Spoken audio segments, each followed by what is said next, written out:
लेकिन जब अमेरिका इसमें शामिल होगा तब परिदृश्य पूरा बदल जाएगा, तब आपको इमीडिएट असर दिखना। वो क्या है, आज के डेट में वो बोलता है या तो तुम मेरे साथ हो तुम मेरे साथ नहीं हो।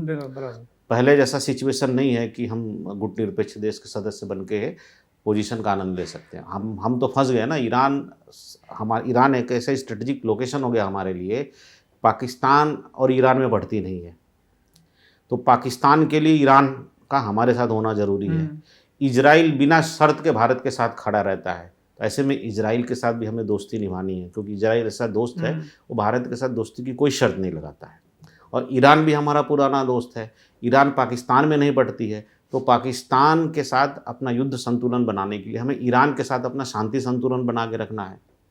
अब हम ईरान से भी नहीं, ईरान के खिलाफ भी नहीं जा सकते, इजराइल के खिलाफ भी नहीं जा सकते। और अमेरिका के लिए क्या है, अमेरिका की ईरान से नहीं पड़ती है, और ईरान से नहीं पड़ती है इसलिए उसको पाकिस्तान से दोस्ती करके रखनी है, और भारत को अमेरिका से दोस्ती करके रखनी है।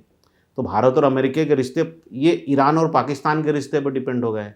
तो हम जो है बड़ी, आप देखेंगे कि एक असमंजस की स्थिति में फंस गया है। वो प्रधानमंत्री के चेहरे से भी दिखता होगा कि जब दो दोस्त आपस में लड़ रहे हों और एक दोस्त हमारे दुश्मन का दुश्मन हो और वो हमारा दोस्त उस दुश्मन के लिए इसलिए साथ में खड़ा है कि उसका दुश्मन हमारा दोस्त है और पाकिस्तान का दुश्मन है, तो बड़ा ही मतलब विचित्र स्थिति बन गई। मतलब सिर्फ बाजार, रोजगार, जो अर्थव्यवस्था, सब उस पर ही असर नहीं होगा, बल्कि ये हमारी जो विदेश नीति है, जियो पॉलिटिकल रिलेशंस में उस पर असर आएगा। विदेश हमारी शायद हो सकता है विदेश नीति पे फिर से पुनर्विचार करना पड़े। तो मतलब अमेरिका के युद्ध में आने से बहुत सी चीज़ें इसमें हो सकता है। अमेरिका और पाकिस्तान एक अच्छे मित्र के रूप में उभर आए।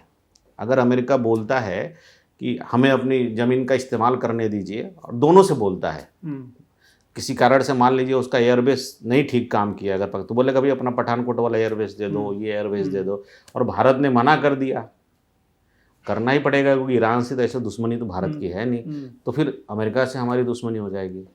तो एक बहुत ही अमेरिका के युद्ध में अगर आता है तो बहुत ही विचित्र स्थिति आएगी। और इसका पीक जो है ना, मुझे ये जो 2025 जो है ना, 1941-45 में जो विश्व युद्ध की लड़ाई हुई थी ना, द्वितीय विश्व युद्ध, एकदम वैसा ही लग रहा है कि डायरेक्शन वैसे ही जा रहा है। और कहीं ऐसा ना हो कि द्वितीय विश्व युद्ध की समाप्ति के लिए परमाणु बम का इस्तेमाल हुआ था, तो कुछ ऐसा ना हो जाए। मतलब डायरेक्शन ऐसा ही जा रहा है, इसी पीक की तरफ जा रहा है। तो ये समय जो है हमको लगता है प्रार्थना का है, और इस प्रार्थना में मतलब ग्लोबल लेवल पे सबकी शांति के लिए हम प्रार्थना करें। युद्ध नहीं होना चाहिए।